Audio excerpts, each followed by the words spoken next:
Para poner colofón a este recorrido que hemos compartido capítulo a capítulo, quiero agradeceros, de corazón, por caminar conmigo entre jazmines, fuentes y muros de tapial. En este último episodio, volvemos la mirada hacia aquellos cármenes que el tiempo, la ciudad o las circunstancias han hecho desaparecer del paisaje, pero que siguen latiendo en la memoria de Granada.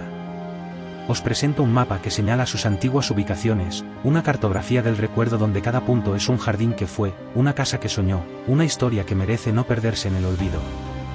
De todos ellos, iré desarrollando con detalle aquellos de los que he logrado rescatar más documentos, testimonios y fragmentos de vida, para honrar su legado con el rigor y la ternura que os merece. Y como no podía ser de otra manera, comenzaremos por uno de los más emblemáticos, el Carmen de los Torreones. Gracias por estar en cada fotograma, por vuestras palabras, por compartir esta mirada cariñosa sobre nuestro patrimonio. Que este capítulo sea un homenaje, pero también un recordatorio, mientras alguien los nombre, los cármenes no desaparecen del todo. Seguimos juntos, como siempre, con Granada en el corazón. En la ladera alta del Albaicín, entre la ermita de San Cecilio y la calle de la Charca, existió durante siglos uno de los lugares más fascinantes y desconocidos de Granada, el Carmen de los Torreones. Un espacio donde convivían jardines, huertas, murallas medievales, y restos mucho más antiguos aún. Su fachada principal daba a la plaza del cementerio de San Nicolás, hoy Plaza de San Nicolás. Desde allí, el Carmen descendía entre árboles frutales y terrazas de cultivo hasta encontrarse con un tramo intacto de la antigua muralla de la Alcazaba Cadima. Dentro de sus jardines se alzaban 3 torreones ciríes del siglo XI, integrados en la propia vivienda como si el tiempo jamás hubiese pasado por allí. El primero era el torreón de Baba Lastar, también llamado Puerta de Hernán Román, antiguo acceso fortificado sobre el que más tarde se construiría la ermita de San Cecilio. Le seguía el torreón de las Veredillas, conectado con los caminos que descendían hacia San Agustín. Y por último el torreón de la plaza de San Nicolás, que cerraba el frente norte de la propiedad unido a los lienzos defensivos de la muralla. Pero el Carmen de los Torreones era mucho más que una reliquia militar. Era el ejemplo más puro que sobrevivía del antiguo Carm nazarí, una vivienda elevada rodeada de huertas, jardines y árboles frutales, protegida del exterior por altas tapias. Un oasis privado pensado para el agua, el silencio y la sombra. El sistema hidráulico que alimentaba sus cultivos era también excepcional.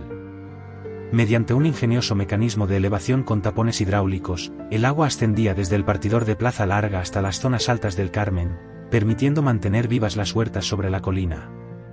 A finales del siglo XIX, la finca pertenecía a la familia del pianista Francisco García Carrillo, nacido allí en 1905 y considerado uno de los alumnos favoritos de Manuel de Falla.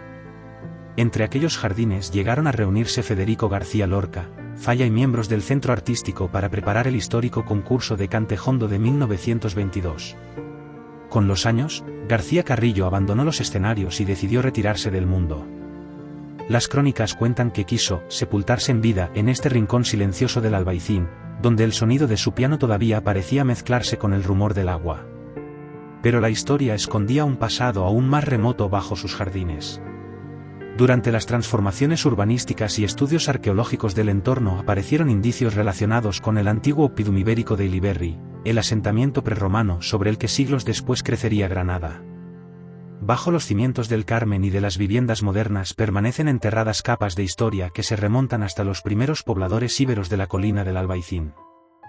En el último tercio del siglo XX, el Carmen de los Torreones fue demolido y sustituido por varios chalés pareados.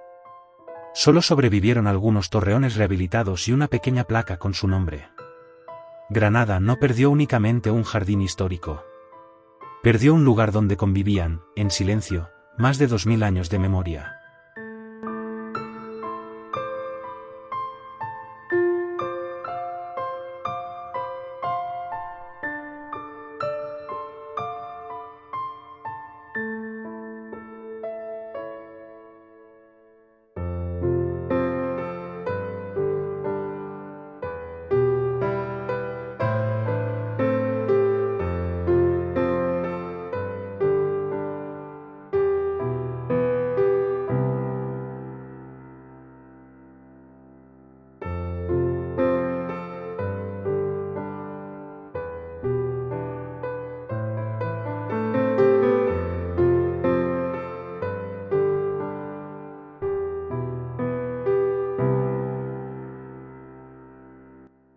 Durante gran parte del siglo XX, la silueta del Albaicín desde el oeste estuvo marcada por una presencia única, el Carmen de las Maravillas y su característica torreta faro.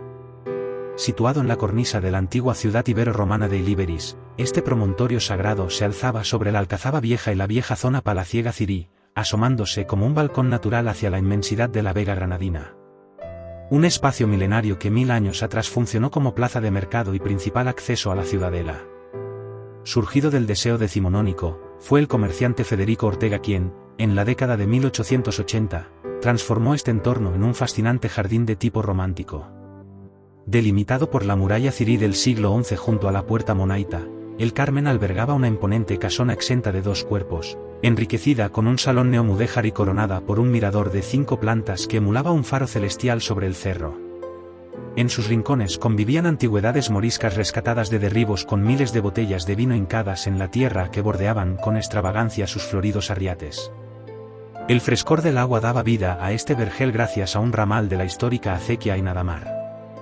Fluyendo desde el aljibe del Rey, el caudal nutría sus cultivos en paratas, llenaba una profunda alberca donde se bañaban los niños del barrio y regaba más de 500 rosales, caquis y pinos piñoneros.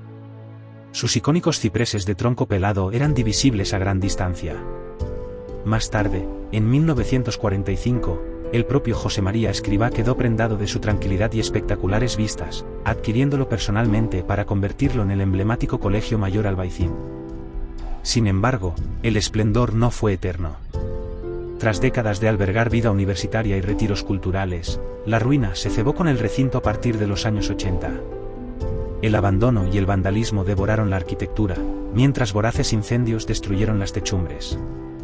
Los jardines dejaron de regarse y la vegetación comenzó a languidecer.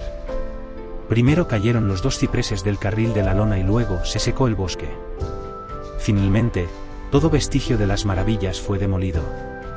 Hoy, aquel grandioso complejo histórico-artístico vegetal es un erial de futuro incierto. Aunque la memoria de su torreta sigue viva en el recuerdo colectivo del Albaicín, su pérdida es un doloroso testimonio del patrimonio granadino destruido por la acción o omisión del tiempo.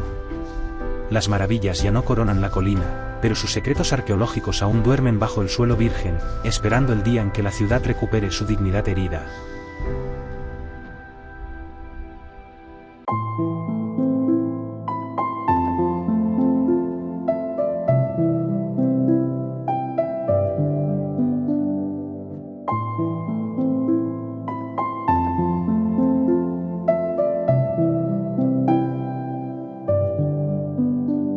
Y, para finalizar, os daré unas breves pinceladas sobre un Carmen que se situaba en el barrio del Cenete, entre cuestas estrechas y casas blancas, el Carmen de la Palmera. Un antiguo Carmen granadino, vivienda, huerto y jardín unidos en un pequeño paraíso privado. Desde sus terrazas se contemplaba la ciudad, la vega y las colinas de la Alhambra. La gran palmera que le daba nombre sobresalía sobre los tejados como un faro vegetal visible desde media Granada. Pero el siglo XX cambió la ciudad.